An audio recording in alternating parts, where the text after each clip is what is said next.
Hi guys, you are watching pharmacy official YouTube channel और आप देख रहे हैं फार्मास्यूटिक्स वन लेक्चर सीरीज जो कि स्पेशल हम किसके लिए रिकॉर्ड कर रहे हैं जी, बी कैटेगरी के लिए। और बी कैटेगरी के आपको पता 2 साल होते हैं तो हम पार्ट 1 यानी पहले साल के लिए कर रहे हैं। इसके अंदर जनरल भी है, फिजिकल भी और डिस्पेंसिंग, तीनों चीज़ों का जो मिक्स फार्मास्यूटिक्स का है वो हम फार्मास्यूटिक्स 1 में पढ़ेंगे। अभी तक के कौन कौन से लेक्चर्स हो चुके हैं? अभी तक हम ये 12 लेक्चर कर चुके हैं। लेक्चर नंबर 1 में हमने इंट्रोडक्शन फार्मास्यूटिक्स पढ़ी, 2 के अंदर introduction to pharmacy, history of pharmacy, official book, syrup, elixir, tincture, spirit, suspension, emulsion, dispensing and compounding, TPN. तो ये सारे के सारे लेक्चर इसी चैनल पर अवेलेबल हैं। अगर आपको इनमें से कोई लेक्चर चाहिए तो आप सर्च कर सकते हैं। जैसे मिसाल अगर आपने सीरप करना है तो आप कैसे सर्च करेंगे? Syrup by pharmacist official. अगर आपको टीपीएन चाहिए तो आप कहें टीपीएन बाय फार्मासिस्ट ऑफिशियल। कोई भी टर्मिनोलॉजी फार्मेसी की या किसी भी जो मेडिकल एजुकेशन उसकी टर्मिनोलॉजी अगर आपको सर्च करनी है तो आप बस उसके आगे टर्मिनोलॉजी लगाएं और उसके आगे लिखे बाय फार्मासिस्ट ऑफिशियल, तो वो वीडियो वो लेक्चर आपके सामने आ जाएगा। तो आए आज का लेक्चर स्टार्ट करते हैं। आज जैसे आपको पता है कि हम 12 लेक्चर पढ़ चुके हैं, तो आज का लेक्चर है जी 13 और इसमें हमारे पास है इनकम्पैटिबिलिटी। इसके अंदर देखेंगे कि इनकम्पैटिबिलिटी क्या होती है। सब हेडिंग देख लेते हैं। सबसे पहले हम इनकम्पैटिबिलिटी का इंट्रोडक्शन पढ़ेंगे कि भाई होती क्या है, इसकी कोई टाइप्स हैं वो पढ़ेंगे। फिर हम इन जो फार्मास्यूटिकल इनकम्पैटिबिलिटी एक टाइप है, दूसरी थेराप्यूटिक इनकम्पैटिबिलिटी, ये होती कैसे हैं और इनकी करेक्शन कैसे है, दोनों तरीके हम आज पढ़ेंगे। इस टॉपिक को हम कंप्लीट वाइंड अप करेंगे। बी कैटेगरी के लेवल पे, इंट्रोडक्शन लेवल पे हम इसको वाइंड अप करेंगे। डेफिनेशन देख लेते हैं जी। डेफिनेशन क्या है इनकम्पैटिबिलिटी की? ये एक चेंज है। चेंज किस वजह से आता है या किस चीज के अंदर चेंज आता है? जो हमारे पास प्रिपरेशन है, फॉर्मुलेशन है, यानी सिरप, एलिक्सर, टिंक्चर, उसकी क्वालिटी के अंदर, क्वांटिटी के अंदर हमारे पास चेंज नहीं आ रहा। यानी कि ये नहीं है कि सिरप हमारे पास 10 ml पड़ा तो वो 20 ml हो जाएगा या 12 ml हो जाएगा। सिरप, सस्पेंशन, इमल्शन, कोई भी डोजेज फॉर्म ले लें, कोई भी प्रिपरेशन ले लें, उसकी क्वांटिटी में फर्क नहीं आ रहा, क्वालिटी में आ रहा। क्वालिटी के क्या एट्रीब्यूट्स हो सकते हैं, क्या क्या खसूसियत? मिसाल उसका कलर चेंज हो जाएगा, उसकी जो है वो चीज़ें अलग हो जाएंगी, प्रेसिपिटेट हो जाएंगी, कुछ लिकोफाई टैबलेट वगैरह वो लिकोफाई हो जाएंगी। तो उनकी जो ज़ाहरी खदोखाल है उसके अंदर चेंज आने को हम इनकम्पैटिबिलिटी कहते हैं। अब किस वजह से आती है इनकम्पैटिबिलिटी? वो चेंज क्वालिटी ऑफ प्रिपरेशन के अंदर किस वजह से आता है? सबसे पहले रॉन्ग प्रिस्क्राइबिंग, कि जो डॉक्टर है उसने 2 ऐसी टैबलेट मिसाल के तौर पे लिख दी हैं जो एक दूसरे के एंटागोनाइज है। यानी मिसाल एक बीपी बढ़ा रहा है, दूसरा बीपी कम कर रहा है। अब दोनों टैबलेट्स हमने एक वक्त उस पेशेंट को दे दी हैं, उसमें तो कोई इफेक्ट नहीं होगा ना। यानी एक टैबलेट बढ़ा रही है, दूसरी कम कर रही है, वो जैसी उसकी बीमारी थी वैसी की वैसी रह जाएगी मिसाल, तो वो सही नहीं हो पाएगी, इलाज नहीं हो पाएगा। इस तरह होता है मिक्सिंग द सब्सटेंस, कि जब हम कंपाउंड कर रहे हैं, हम दवाई को बना रहे हैं, या आप कह रहे हैं फार्मेसी लेवल पे, हम उसकी फैक्ट्री लेवल पे बात नहीं करते हैं, हम फार्मेसी जो हॉस्पिटल फार्मेसी उसकी बात करते हैं, वहाँ कंपाउंडिंग हो रही होती है। कुछ सब्सटेंस फार्मासिस्ट खुद मिक्स करके दे रहा होता है। अगर वहाँ गलत मिक्सिंग हो जाएगी तो तब भी इनकम्पैटिबिलिटी आ जाएगी। तो इससे होता क्या है कि अनडिजायरेबल प्रोडक्ट बन जाती है। कैसे अनडिजायरेबल है? उसकी सेफ्टी का इशू आ गया, क्योंकि हमने जो टैबलेट सिरप बनाई है वो तो हमने उस इंडिविजुअल के हिसाब से बनाई है ना। अब वो इनकम्पैटिबल हो गई है, दो चीज़ों को इकट्ठा गलत देने की वजह से, तो उसकी सेफ्टी का भी इशू हो सकता है। वो इंसान के अंदर डेंजर हो, वो हार्ट अटैक करवा दे, कोई दूसरी और बीमारी करवा दे, हार्ट फेलियर करवा दे। मिसाल एक बीपी, एक ब्लड प्रेशर टैबलेट बढ़ा रही है, दूसरी कम कर रही है, वो तो हार्मोनी फ्लक्चुएट होते रहेंगे, तो सारी बात है हार्ट फेलियर हो जाएगा। इस तरह जो पर्पस था कि उस बंदे की बीमारी को सही करने के लिए हमने मेडिसिन दी है और हमने कुछ गलत मेडिसिन दे दी है, तो उसका पर्पस भी अचीव नहीं हुआ। और उसकी अपीयरेंस, ये मोस्ट लाइकली जो है वो अपीयरेंस पे भी हम देखते हैं कि उस सिरप का कलर चेंज हो गया है। ठीक है, कोई 2 सिरप मिक्स करने से या कोई इंजेक्शन ड्रिप के अंदर मिक्स करने से उसका कलर टोटली चेंज हो गया। यानी कि मिसाल रेड कलर का इंजेक्शन था, व्हाइट कलर की इन्फ्यूजन थी, उनका ब्लैक कलर हो गया। इट मीन्स कि वो कोई नॉर्मल चीज हैपन नहीं हुई, वो एक एबनॉर्मल चीज हो गई है, वो कोई रिएक्शन हो गया है कि वो इंजेक्शन उस ड्रिप के अंदर नहीं लगना चाहिए था। तो ऐसा चेंज जो किसी भी प्रिपरेशन की क्वालिटी के अंदर आए, उसके एट्रीब्यूट्स, उसका कलर, उसकी जो है वो पर्पस, सेफ्टी के अंदर चेंज आए, किस तरह से उसकी गलत प्रिस्क्राइबिंग हो जाए या मिक्सिंग हम गलत कर दें पेशेंट लेवल पे, फार्मासिस्ट लेवल पे, और उससे हो गया कि कैसा अनडिजायर प्रोडक्ट मिले जो हमें चाहिए नहीं था। तो इसकी वजह से सेफ्टी, पर्पस और अपीयरेंस की हमारे पास अलामतें सामने आएंगी। इन तीनों लेवल पे इशू होगा कि ना वो सेफ होगी ड्रग, ना उसका पर्पस अचीव होगा और उसके अपीयरेंस भी डिफरेंट होगी। तो दिस इज कॉल्ड इनकम्पैटिबिलिटी। अब क्लासीफाई कैसे करते हैं? 2 तरह की क्लासीफाई, एक है फार्मास्यूटिकल इनकम्पैटिबिलिटी, एक है थेराप्यूटिक इनकम्पैटिबिलिटी। नाम से जाहिर है फार्मास्यूटिकल का मतलब ये है कि बनाने के लेवल पे, यानी केमिकल्स के लेवल पे, कि कौन सा केमिकल किस केमिकल के साथ नहीं देना था, तो वो क्या होगी, फार्मास्यूटिकल इनकम्पैटिबिलिटी।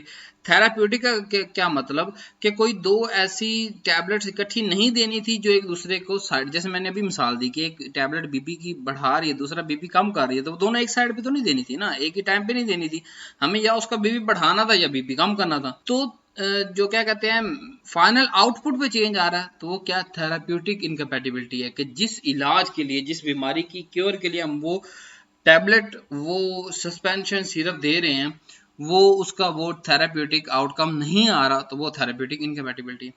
फार्मास्यूटिकल आगे देखें, फार्मास्यूटिकल दो तरह के होते हैं, फिजिकल लेवल पे फार्मास्यूटिकल इनकम्पैटिबिलिटी, केमिकल लेवल पे। तो हम इसकी आगे डिटेल देखते हैं तफसील से। फार्मास्यूटिकल इनकम्पैटिबिलिटी की बात करें तो ये ऐसी टाइप है इनकम्पैटिबिलिटी की जिसके अंदर क्या होता है कि जो प्रोसेस ऑफ कंपाउंडिंग या preparation of pharmaceutical doses form, यानी हम किसी फार्मेसी पे बैठ के फार्मेसी कंपाउंड कर रहा है, उसको बना रहा है स्मॉल स्केल पे या लार्ज स्केल पे, वो प्रिपरेशन उसकी बन रही है, तो इस टाइम यानी बनाते टाइम जो इनकम्पैटिबिलिटी आएगी उसको कहते हैं फार्मास्यूटिकल इनकम्पैटिबिलिटी।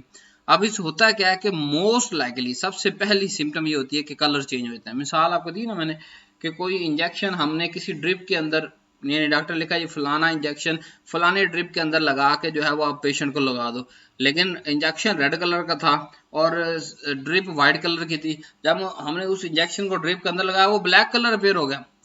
अब रेड कलर का था तो चलो रेड कलर आ जाता तो समझ आता इंजेक्शन की वजह से रेड कलर आ रहा है, ये सारा व्हाइट रहता तो पता ड्रिप की वजह से। अब ब्लैक कलर अपेयर हो रहा है, अपेयरेंस में चेंज आ रही है, तो इसका मतलब यहाँ कुछ ना कुछ गड़बड़ है, उस गड़बड़ को हम इनकम्पैटिबिलिटी कहते हैं। और होता क्या है कि फार्मास्यूटिकल यानी कि मिसाल केमिकल का मिसबैलेंस जो एक साथ नहीं देने थे वो हम एक साथ देने की कोशिश करते हैं, उसकी वजह से थेराप्यूटिक इनकम्पैटिबिलिटी भी आती है। जारी बात, अगर वो एक सिरप खराब हो गया तो क्या वो, अगर सिरप नजले सही करने के लिए, तो क्या वो नजले को सही करेगा? नहीं करेगा ना।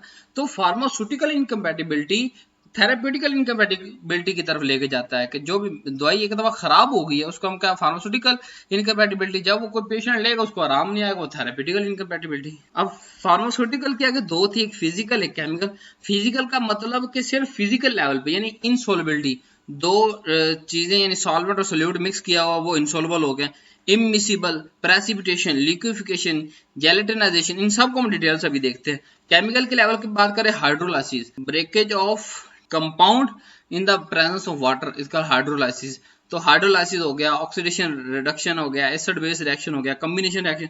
तो ये सारे जो रिएक्शंस हो रहे हैं वो सारे के सारे केमिकल इनकम्पैटिबिलिटी के अंदर आएंगे। और अगर सिर्फ उनकी हैयत के अंदर चेंज आ रहा है कि वो सोलबल थे तो इनसोलबल हो गए, वो मिसिबल थे इमिसिबल हो गए, वो हल था और प्रेसिपिटेट हो गया, वो सूखी गोली थी वो लिक्विफाई होगी, वो जेल नहीं बनी तो जेल बन गई, तो हुआ क्या, ये क्या है, तो फिजिकल इनकम्पैटिबिलिटी कहलाएगी। इनकी आगे सब की डिटेल देखते हैं। थेरापेटिक इनकम्पैटिबिलिटी की बात करते हैं तो इसमें हमारे पास आता है जी इम्प्रॉपर डोज है, इनकरेक्ट डोज है, रॉन्ग डोज है, फॉर्म है कंट्रा इंडिकेटेड ड्रग है। इम्प्रॉपर डोज का मतलब ये है कि लेट्स सपोज अगर सिरप सही था थेराप्यूटिकली भी और फार्मास्यूटिकली भी, तो उस 5 ml सिरप के अंदर 5 ग्राम लेट्स सपोज ड्रग आ रही थी या 1 ग्राम ड्रग आ रही थी, लेकिन जब उसके अंदर फार्मास्यूटिकल इनकम्पैटिबिलिटी हुई कि उसकी प्रेसिपिटेशन होगी, इमिसिबिलिटी होगी, कोई एसिड बेस रिएक्शन हो गया, किसी भी वजह से इन फिजिकल या केमिकल किसी भी वजह से उसकी इनकम्पैटिबिलिटी आई, तो क्या होगा, उसकी जो डोज जब हम मेजर करेंगे वो भी इम्प्रॉपर हो जाएगी।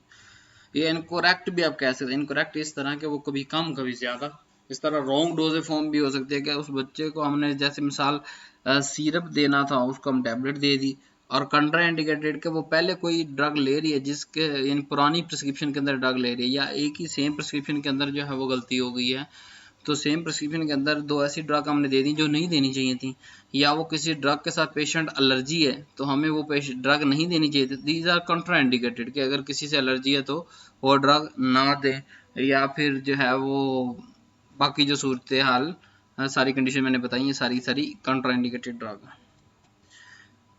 अब फार्मास्यूटिकल इनकम्पैटिबिलिटी को जरा डिटेल से पढ़ते हैं। फिजिकल इनकम्पैटिबिलिटी का result of direct physical interaction, के फिजिकल लेवल पे इंटरेक्शन हो रहा है दो या दो से ज्यादा कंपोनेंट प्रिपरेशन का। इसकी वजह से क्या होगा, इनसॉल्युबिलिटी, जैसे मिसाल के सोल्यूशन कंप्लीट नहीं बनेगा, यानी दो या दो से ज्यादा सब्सटेंस जब कंबाइन होते हैं ना, तो जब होमोजीनियस प्रोडक्ट नहीं बनाते, मिसाल हमने कोई दो सोल्यूट एक सॉल्वेंट के अंदर मिक्स किए और हमने उसको अच्छी तरह शेक किया, पैक कर दिया, मार्केट के अंदर भेज दिया, लेकिन वहां जाके वो दोबारा इंसॉल्युबल हो गए।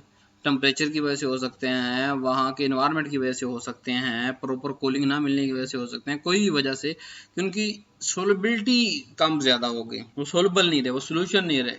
तो इस फिजिकल इंटरेक्शन को हम क्या कहते हैं, इनसॉल्युबिलिटी। और इस फिजिकल इंटरेक्शन की वजह से क्या होता है, फार्मास्यूटिकल इनकम्पैटिबिलिटी, यानी कि वो सिरप काबिल इस्तेमाल नहीं रहता, वो सस्पेंशन काबिल इस्तेमाल नहीं रहता, वो एलिक्सर काबिल इस्तेमाल नहीं रहता। इमिसिबिलिटी की अगर बात करें, इमिसिबल मतलब कोई चीज़ हल एक दूसरे के अंदर, इमिसिबल के एक दूसरे के साथ हल नहीं है। Mean separating of liquid from solution upon the addition of another solvent take place with which the liquid is immiscible. यानी कि हमने क्या किया, किसी सोल्यूट हमने लिया सिरप, उसको हम डिल्यूट करना चाह रहे थे, जब हमने उसके अंदर दूसरा सॉल्वेंट डाला तो होगा क्या, उस सॉल्वेंट अगर वो इनकम्पैटिबल है सॉल्वेंट, तो क्या होगा कि जो पहले से सॉल्वेंट मौजूद है वो सेपरेट आउट हो जाएगा, उसको हम साल्टिंग आउट भी कहते हैं। यानी कि एक सोल्यूट और सॉल्वेंट अच्छे से सोल्यूशन बनाई खड़ा है, यानी एक सोल्यूट और सॉल्वेंट जो है पहले से सोल्यूशन बनाई खड़ा है, उसके अंदर हमने एक और सॉल्वेंट ऐड किया, तो जब हमने दूसरा सॉल्वेंट ऐड किया, पहला सॉल्वेंट साइड पे हो गया, this is called salting out. यानी separation of immiscible liquid is called salting out, या इमिसिबिलिटी का फैक्टर है। अब जब पहला सॉल्वेंट सेपरेट आउट हो गया, हमने तो अपनी जो डोजेज एडजस्ट की है कि इतने ml लेना, इतने ml लेना, तो वो तो हमने उसकी मिसिबिलिटी के बुनियाद पे किया है ना। तो ये ऐसा फिजिकल इंटरेक्शन है जिसकी बुनियाद पे क्या हुआ कि फार्मास्यूटिकल इनकम्पैटिबिलिटी जो है वो आई, यानी इस फिजिकल इंटरेक्शन की वजह से। अब अगर मिसाल की बात करें तो ऑयल जो है वो डिजोल्व होता है अल्कोहल के अंदर, ऑयल अल्कोहल के अंदर डिजोल्व होता है, लेकिन जब आप वाटर डालते हैं तो ऑयल सेपरेट आउट हो जाए, क्योंकि ऑयल वाटर के साथ मिसिबल नहीं है। तो जब हमने सेकंड सॉल्वेंट डाला तो क्या हुआ, हमारा जो कंपोनेंट है वो सेपरेट आउट हो गया, this is called salting out, separation of immiscible liquid, जो इमिसिबल लिक्विड है वो सेपरेट आउट हो जाए। Addition of second solvent is called immiscibility और सॉल्टिंग आउट की तरह भी आप यही लिख सकते हैं। तो ये भी इमिसिबिलिटी क्या है, ये भी हमारे पास एक फिजिकल इंटरेक्शन की वजह से है, तो इसको फिजिकल इनकम्पैटिबिलिटी कहेंगे। अब हमारे पास आ गई precipitation. A substance is precipitated from a solution upon the addition of a second solvent।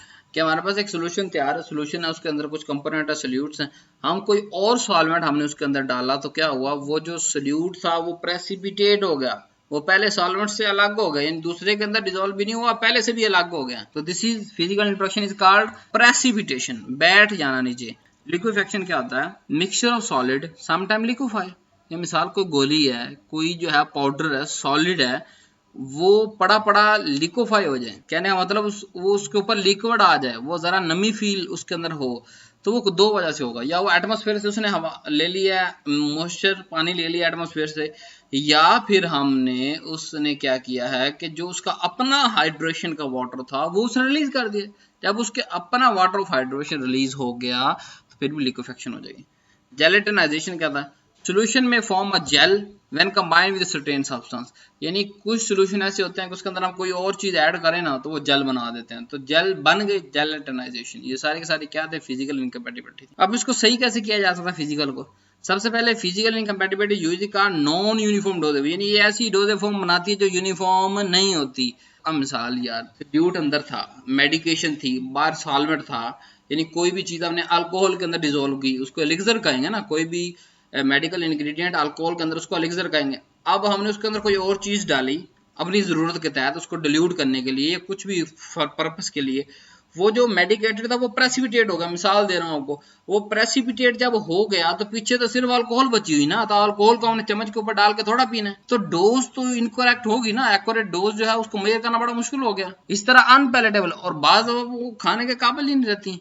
Change the vehicle, हम क्या करेंगे, व्हीकल चेंज कर देंगे। अभी जिस जो सॉल्वेंट सॉल्टिंग आउट हो रहा है, यानी एक सोल्यूट डाला था, एक सॉल्वेंट डाला था, दूसरा ऊपर से सॉल्वेंट डाला, वो सोल्यूट अलग हो गया, या सोल्यूट या सॉल्वेंट में से जो इमिसिबल था वो अलग हो गया सॉल्टिंग आउट के फिनोमेनन, तो हम क्या करेंगे, उस व्हीकल को चेंज कर देंगे, उस सॉल्वेंट को चेंज कर देंगे। मॉडिफाई द मिक्सिंग ऑर्डर, बाद में ये होता है कि हम जब कोई चीज मिक्स कर रहे होते हैं, चाहे वो पाउडर के अंदर लिक्विफिकेशन की तरफ लेके जाए या लिक्विड के अंदर हमें किसी और इनकम्पैटिबिलिटी की फॉर्म की तरफ लेके जाए, उसके अंदर हम ऑर्डर ऑफ मिक्सिंग जरा चेंज कर देते हैं, तो फिर भी हमारी फिजिकल इनकम्पैटिबिलिटी नहीं आती। या फिर यह है कि सस्पेंशन के अंदर सस्पेंडिंग एजेंट ऐड कर दे, इमल्शन के अंदर इमल्सिफाइंग एजेंट ऐड कर दे, सोल्यूशन के अंदर सोलबिलाइजिंग एजेंट ऐड कर दें, फिर भी इनकी जो है वो सोलबिलिटी, इमल्सिफिकेशन और सस्पेंशन प्रॉपर्टी इन्हांस होती है, अच्छी होती है, और फिजिकल इनकैपेबिलिटी नहीं होती। और फिर अगर वो जैसे हमने लिक्विफिकेशन का कहा कि टैबलेट्स जो है वो अगर हम उसे खुला छोड़ दें उसका ढक्कन, तो उसके अंदर जो है वो वाटर जो है एटमोसफेयर का अब्जॉर्व कर लेंगे। जब वो वाटर उसके अंदर अब्जॉर्व कर लेंगी तो क्या होगा, वो लिक्विफाई हो जाएंगी या अपना वाटर ऑफ हाइड्रेशन रिलीज करके लिक्विफाई हो जाएंगी। तो हम क्या करेंगे, उसके अंदर एब्जॉर्बेंट ऐड कर देंगे। इस तरह कोई भी इंग्रेडिएंट अगर हमें तंग कर रहा है ना पूरी फॉर्मुलेशन, उसको चेंज कर दें, सादी सी बात है। अब केमिकल इनकैपेबिलिटी की अगर बात करें तो it may be result of chemical interaction between the ingredient of prescription and harmful और इवन द डेंजरस प्रोडक्ट में बी फॉर्म्ड।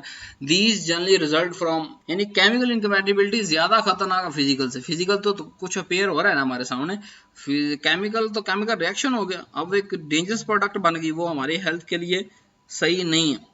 पहले हमारे पास है इसके अंदर हाइड्रोलाइसिस। हाइड्रोलाइसिस लफ्ज़ से hydro Meena water, lysis Meena तोड़ना, यानी कोई भी चीज वाटर की मौजूदगी में टूट जाए उसको कहते हैं हाइड्रोलाइसिस। मिसाल एस्प्रिन, एस्प्रिन का जो जेनेरिक क्या नेम है, acetyl salicylic acid.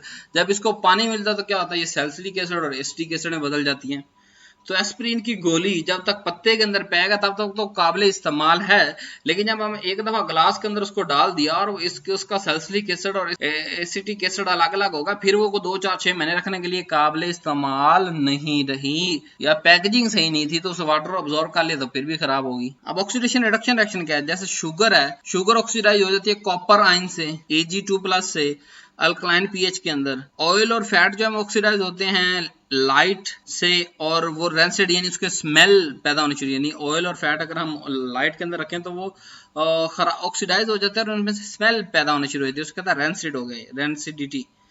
All organic जो कंपाउंड है वो ऑक्सीडाइज होते हैं बाय ऑक्सीडाइजिंग एजेंट, जैसे फेरिक से मोस्ट ऑफ कंपाउंड जो है ऑर्गेनिक वो ऑक्सीडाइज हो जाते हैं। सिल्वर कंपाउंड जो है वो रिड्यूस होता है metallic silver by light, light से, यानी कि क्या होता है वो रिड्यूस होके मेटेलिक सिल्वर में चेंज होता है लाइट से, और रिड्यूसिंग एजेंट के तौर पे काम करता है। तो कुछ ऑक्सीडाइजिंग एजेंट के यानी कि बन जाएंगे, कोई रिड्यूसिंग एजेंट बने, किसी की अपनी ऑक्सीडेशन हो जाएगी, किसी की रिडक्शन हो जाएगी। तो ये सारी की सारी भी इनकम्पैटिबिलिटीज है ना। तो ये सॉल्यूशन के अंदर सस्पेंशन, इमल्शन, एलिक्सर, किसी के अंदर ये काम नहीं होना चाहिए। हम जो एलिक्सर, सस्पेंशन, सॉल्यूशन, इमल्शन हम बना के भेज रहे हैं वो उसी शक्ल में रहना चाहिए, उसके अंदर कोई ऑक्सीडेशन, कोई रिडक्शन, कोई हाइड्रोलिसिस, कोई दूसरा रिएक्शन नहीं होना चाहिए, वो इन सब चीजों से मुबर्रा और पाक होना चाहिए, फिर ही हम उसको कह सकते हैं कि वो कंपैटिबल है। अगर नहीं किसी वजह से इनकम्पैटिबिलिटी आई है तो उसके बारे में पढ़ रहे हैं। नेक्स्ट हमारे पास है जी एसिड बेस रिएक्शन के एवोल्यूशन ऑफ गैस। जैसे मिसाल एक रिएक्शन है, कार्बोनेट जो है वो एसिड के साथ रिएक्ट करते हैं और कार्बन डाइऑक्साइड गैस रिलीज होती है। तो ये कि एसिड बेस रिएक्शन है कि एसिड और बेस के साथ मिल रहा है पानी की मौजूदगी के अंदर, तो कार्बन डाइऑक्साइड गैस निकल रही है। अब जो हमारे पास एफरवेसेंट टैबलेट्स हैं या एफरवेसेंट ग्रैन्यूल्स हैं, अब हम वो मरीज तक पहुंचने से पहले ही उसको पानी मिल जाए एफरवेसेंट ग्रैन्यूल्स को या वाटर को, तो उसके अंदर गैस निकल जाएगी, बाकी बेकार चीज बच जाएगी, पेशेंट को तो फायदा ही नहीं है।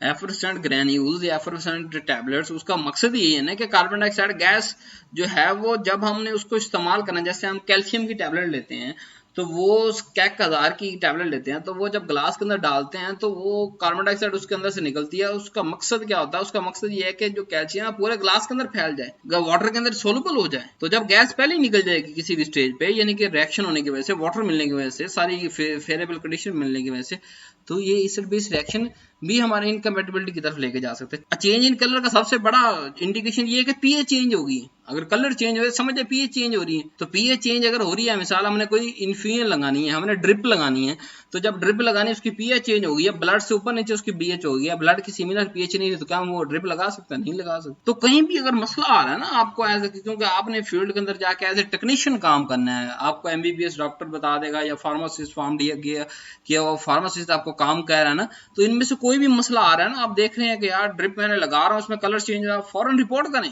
डॉक्टर और फार्मासिस्ट को रिपोर्ट करेंगे भाई उसका कलर चेंज होगा, पेशेंट को लगानी या नहीं लगानी। आपको पढ़ाने का मकसद ये है कि सारे के सारे रिएक्शन, सारी की सारी चीजें पढ़ाने का मकसद ये है कि जब आप पेशेंट के सर पे खड़े होकर दवाई इस्तेमाल करवा रहे होंगे तो इनमें से कोई भी शक्ल, कोई भी जो है वो रिएक्शन हो तो आपने फौरन से फार्मासिस्ट और जो है फिजिशियन को रिपोर्ट करना है कि ये चेंज आ गया, अब मैं क्या करूं। अब प्रेसिपिटेशन की बात करें, अब देखिए ड्रिप के अंदर अगर प्रेसिपिटेशन, मिसाल आपने कोई इंजेक्शन डाला ड्रिप के अंदर, वो सारे का सारा पेंदे में बैठ के आपको नजर आ गया कि पेंदे में बैठ के डिसॉल्व नहीं हुआ, हल नहीं हुआ, तो क्या वो इन्फ्लुएंस लगाएंगे? नहीं लगाएंगे। आप फार्मासिस्ट और फिजिशियन को रिपोर्ट करेंगे कि भाई मैंने वो जो आपने मुझे कहा ये ड्रिप है, ये इंजेक्शन है, आपने कहा इसको मिक्स करके लगा दो, मैंने जब मिक्स किया तो ये तो प्रेसिपिटेशन होगी। This is the pharmaceutical incapability. तो मैं क्या इस ड्रिप को इस्तेमाल करूं, नहीं करूं, या फेंक दूं, या नई ड्रिप इस्तेमाल करूं? तो ये सारी चीजें आपको पढ़ाने का मकसद ये है। अब कम्बिनेशन रिएक्शन की बात करें तो कुछ रिएक्शन ऐसे होते हैं कि जिसके अंदर एक जो है वो यानी कि ion of one compound react with ion of another compound के दो सोडियम क्लोराइड हमने अलग से देना था, AgNO3 हमने अलग से देना था, हमने जब कंबाइन किया तो क्या हुआ, AgNO3 की जगह AgCl बन गया और NaCl की जगह NaNO3 बन गया। अब दोनों प्रोडक्ट हमें नहीं चाहिए, हमें तो NaCl चाहिए और AgNO3 चाहिए। अब उसकी मिक्सिंग पे गलती आई, प्रिस्क्रिप्शन में गलती आई, कहीं भी गलती आई, तो कॉम्बिनेशन रिएक्शन भी हमारे पास फार्मास्यूटिकल इनक्यूबेटर के वो डोजेज फॉर्म, वो ड्रिप, वो सोल्यूशन, वो सिरप, वो आप किसी मेडिकल स्टोर के अंदर काम करते हैं, आपके पास पेशेंट है, उसने कहा यार ये वाला सिरप दे दो, आप जाते हैं वो सिरप उठाते हैं, आप देखते हैं कि यार ये तो सब्ज कलर का होता है सिरप सारे का सारा, और ये तो व्हाइट कलर का सब्ज सारा नीचे बैठ गए, तो क्या आप सिरप उठा के दे दोगे पेशेंट को, भाई जाओ मौत और जिंदगी का मसला खुद ही तो डील कर अपना? नहीं, आपको पढ़ाने का मकसद यही है कि इनमें से कुछ भी आप देखें तो फौरन रिपोर्ट करें। अब इनको सही कैसे करना है, ये फार्मास्यूटिकल इनक्यूबेटर फिजिकल हमने अलग से पढ़ ली, करेक्शन अभी मैं केमिकल की आपको करेक्शन पढ़ा रहा हूँ। Complete the reaction before packaging, कि कोई भी रिएक्शन अगर होना है ना तो क्या उसका होता है कि हम पैकेजिंग जब बना रहे हैं, फार्मासिस्ट वहां पे बना रहे हैं फैक्ट्री के अंदर, उसको चाहिए कि वो तहम्मुल और बुर्दबारी के साथ एक पूरे चेक एंड बैलेंस मैकेनिज्म के तहत गुजरते हुए अपनी प्रोडक्ट को तब तक पैक ना करे जब तक वो बन ना जाए, जब बन गई है फिर उसको पैक करवाए और टाइमली पैक करवाएं। ये ना हो 10 दिन वो जो है वो मशीन के अंदर ही पड़ी रह जाए। मिसाल एफरोसेंट ग्रैन्यूल्स या एफरोसेंट टैबलेट बन रही हैं, 10 दिन तक वो मशीन के बेल्ट के ऊपर पड़ी हुई हैं, वहां मॉइस्चर भी है, वहां ह्यूमिडिटी चेंज हो रही है, वहां टेम्परेचर चेंज हो रहा है, सारी बात है, वहां सफाई हो रही है, गंदगी उस टैबलेट्स के अंदर जा रही है, तो पैकेजिंग बड़ी इंपॉर्टेंट है, उसकी टाइमिंग बड़ी उसकी अहमियत है। फिर अब फार्मास्यूटिकल इनकैपेबिलिटी आप कैसे बचा सकते हैं? अभी मैंने आपको पढ़ाया कि कुछ रिएक्शंस लाइट की वजह से होते हैं, तो आपने ये नहीं कि अपने फार्मेसी के सारे सिरप उठा के लाइट के अंदर रख देने, सूरज से बचाना है, टैबलेट्स को हमने पानी से बचाना है, और हवा भी हमारे पास गंदी नहीं होनी चाहिए, हवा हमारे पास प्योर फिल्टर एयर होनी चाहिए। और जहां पानी या नमी का टैबलेट आप देखें ना, आप पुड़ियां निकलती हैं, मिसाल किसी आप कोई चीज लेने जाते हैं, जैसे आप डाई गैस की गोलियां ले ले तो उसके अंदर एक वाइट सी पुड़ी सी निकलती है, तो दिस इज डेसिकेंट। यानी कहने का मतलब है कि अगर कोई पानी थोड़ा बहुत ही नमी, हम जब ढक्कन खोलते हैं नमी हवा के जरिए उस बोतल के अंदर जाती भी है, तो जो पुड़ी के अंदर केमिकल है वो सारी मॉइस्चर खुद अब्जॉर्ब कर लेता है, टैबलेट को अपनी उसी इंटैक्ट फॉर्म में रहने देता है, तो डेसिकेंट यूज कर सकते हैं हम। ये करेक्शन भी आपको आनी चाहिए। एडिशन ऑफ एंटीऑक्सीडेंट, जहां ऑक्सीडेशन हो रही है एंटीऑक्सीडेंट डाल दें, जहां रिडक्शन हो रही है एंटी रिडक्टेंट डाल दें, जहां पीएच रोला आ रहा है वहां बफरिंग एजेंट डाल दें, जहां कोई कॉम्बिनेशन हो रहा है या कॉम्बिनेशन से जुदाई हो रही है तो वहां चिलेटिंग एजेंट डाल दे।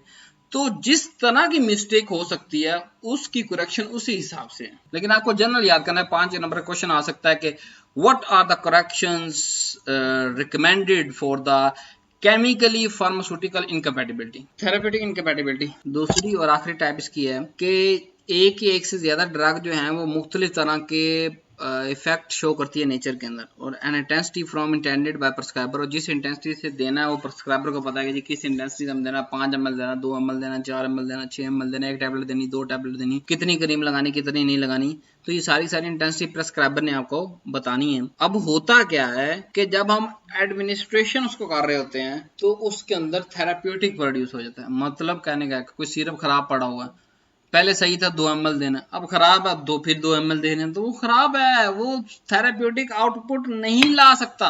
अब इसमें हमारे पास इम्प्रॉपर डोज है कि वो सोल्यूट सॉल्वेंट से अलग हो गए, तो बाद दफा ओवरडोज भी, अब ज्यादा हिला दिया आपने, सोल्यूट ज्यादा आ गया चम्मच के अंदर, खराबी के बाद की बात कर रहा हूँ, नॉर्मल कंडीशन की बात नहीं, इनकम्पेटिबिलिटी की बात कर रहा हूँ कि वो सिरप खराब है, वो सस्पेंशन खराब है, आपने उसको अच्छे से शेक किया लेकिन जब चम्मच पे डाला तो सोल्यूट ज्यादा आ गया क्योंकि वो इनकम्पेटिबल हो चुका है। तो ओवरडोज या अंडरडोज इसकी वजह से हो सकती है। ओवरडोज रिजल्ट किस वजह से होता है, इससे कि एक सिंगल डोज एक्सेसिव हो जाए, एक्सेसिव डेली डोज जो है वो एक्सेस होना शुरू हो जाए साइनर्जिस्टिक कॉम्बिनेशन की वजह से, यानी कि 2 ऐसी ड्रग दे दी जो दोनों एक जैसा काम करती हैं, तो 1 + 1 = 2। बीपी हमने 10 जो है वो mmHg बढ़ाना था, वो 20 mmHg बढ़ गया। इसको कहते हैं साइनर्जिस्टिक कॉम्बिनेशन। अंडर डोज ही होती है कि दोनों टैबलेट एक दूसरे को अपोजिट दे दी, एक बीबी बढ़ा रहा है दूसरा बीबी कम कर रहा है, तो एंटागोनाइज कर रहा है ना, तो पेशेंट वहीं का वहीं रहेगा, वो बेचारा बीमार का बीमार ही रहेगा। या फिर लिखते हुए गलती हो गई, डोज कम ज्यादा हमने लिख दी, तो इसको कहते हैं इम्प्रॉपर डोज, यानी या ओवरडोज या अंडर डोज, दोनों इम्प्रॉपर हो गए ना, प्रॉपर तो नहीं है ना। Incorrect drug,